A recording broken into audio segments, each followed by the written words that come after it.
The bait card. Her nails always gave her away. The faint, metallic sound of them scratching against leather. I knew that sound better than I knew her laugh. I let the water run hotter than usual that night, steam thick enough to blind a weaker man. But my mind wasn't on the shower. It was on the bag I'd deliberately left unzipped by the dresser. A bait, a test. I didn't need to look to know what she was doing. The shuffle of papers, the precise pause when she found the envelope. Her breath hitched once, just enough for me to hear through the door. I tilted my head back into the spray, eyes shut, heartbeat steady. The card inside that envelope wasn't a real one, not in the way she thought. It was seeded, tagged, a construct in the system I built for corporations who pay me millions to protect them. It had a limit of $57,000, chosen carefully, enough to tempt, not enough to alarm.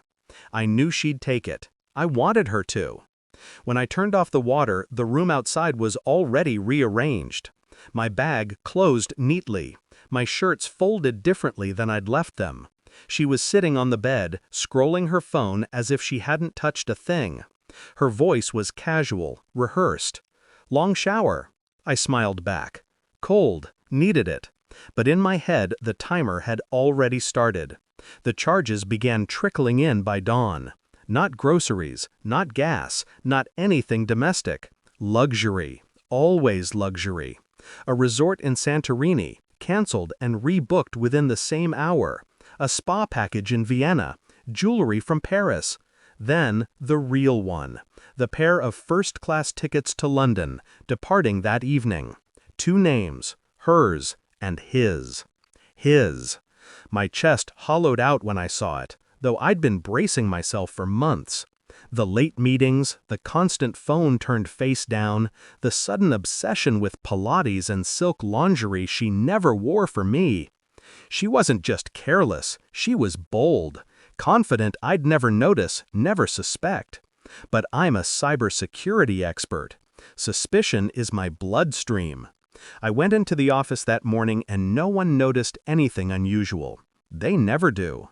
On the surface, I was calm, efficient, the CEO of a tech law firm that specialized in corporate digital forensics, the man who traced breaches across continents, the one who could dismantle a billion-dollar fraud ring before lunch.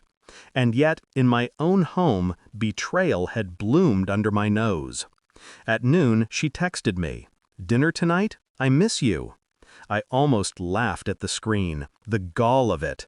She was probably sitting in an airport lounge when she wrote that, sipping champagne poured by another man's money. Or rather, mine. I didn't reply. Silence is sharper than any word. By evening, $48,700 of charges had stacked up. Her account of our marriage was collapsing in real time, line by line, like code unraveling in a breached firewall. I didn't rage, I didn't smash a glass, I didn't storm into Heathrow screaming her name. No, I simply watched, logged, waited. She thought she was escaping with her lover. She didn't know she was already locked inside my system. I gave her a week, 7 days of absence, 7 days of rehearsed silence. When colleagues asked why she wasn't at a firm event, I said she was at a spa retreat. They smiled, envious. No one questioned. I let her world expand into her fantasy, unchallenged. Meanwhile, I built the cage. At night, while the city slept, I traced every transaction she made. Hotel suites dripping with chandeliers, Michelin-starred dinners, spa therapies that cost more than some people's rent. Always in pairs, always 2 names on the reservation. The lover was predictable, sloppy. His credit card overlapped once, briefly, confirming his identity. A rival attorney, real estate law, married, 2 children. Perfect. I cataloged everything. Photos from hotel check-ins, restaurant receipts, location data from her phone, quietly mirrored weeks earlier onto a hidden server only I could access. She wasn't just cheating. She was performing a theater of betrayal on a global stage, every move sponsored by the bait I'd left dangling. And I smiled into the darkness of my office each night, because she thought she'd played me. But the truth was, every keycard swipe, every whispered secret in a foreign suite, every glass of champagne she raised, was already evidence, time-stamped and archived by me.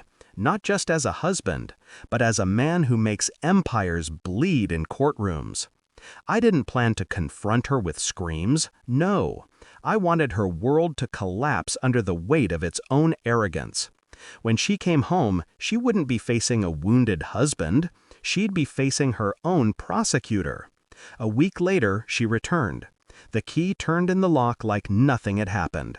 Her suitcase rolled across the hardwood with the arrogance of someone convinced she'd gotten away with it. She kissed my cheek lightly, as if she hadn't just drained tens of thousands for another man's pleasure. "Loved the spa trip," she said, almost giddy. I looked at her. Really looked. The glow on her skin wasn't from a spa. It was the afterglow of indulgence, of being worshipped elsewhere. And yet she believed I was blind. I laughed once. Quiet. Controlled. Her brows furrowed. What's funny? I set the folder on the table between us. Black leather. Pristine.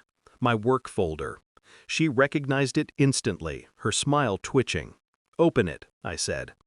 Inside were printouts, dozens of them. Hotel invoices, flight manifests, her spa appointments, even candid photos of her stepping out of cabs in London, his hand on her lower back. Her face drained of color. "How?" she stammered. "You used the card," I said simply. "The one I designed. Every transaction was logged. Every location, every signature, every indulgence. You didn't just betray me, you gave me the evidence, gift-wrapped." She blinked rapidly, searching for words, but none came. For the first time I saw her panic. Not guilt, panic. Because she knew who I was, what I did for a living, and that nothing she said could erase what I held in my hands. I didn't shout. I didn't ask why. Instead, I slid one more document across the table. A divorce petition. Already prepared, already filed. Her name glared back at her, black ink on white. "I built a cage," I said evenly, "and you walked into it willingly. Every luxury you indulged in is now documented, and every cent can be traced back to your name, not mine. The bait card is in your possession. The evidence is unshakable." Her lips trembled. "You wouldn't—" I leaned forward, voice cold enough to cut. "I already have. The board of your liver's firm received the dossier this morning. His wife, too. You'll both be stripped clean before the week ends." Her eyes filled, not with sorrow for me, but with terror for herself. "You loved the spa trip," I whispered, echoing her words back like a blade. "I hope it was worth it." The silence stretched, heavy, suffocating. Then I stood, calm, collected, my heartbeat steady. I left her sitting there, papers spread like shattered glass around her, her carefully built double life collapsing in real time. She tried to speak, to plead, but I didn't hear her. I was already gone in every way that mattered.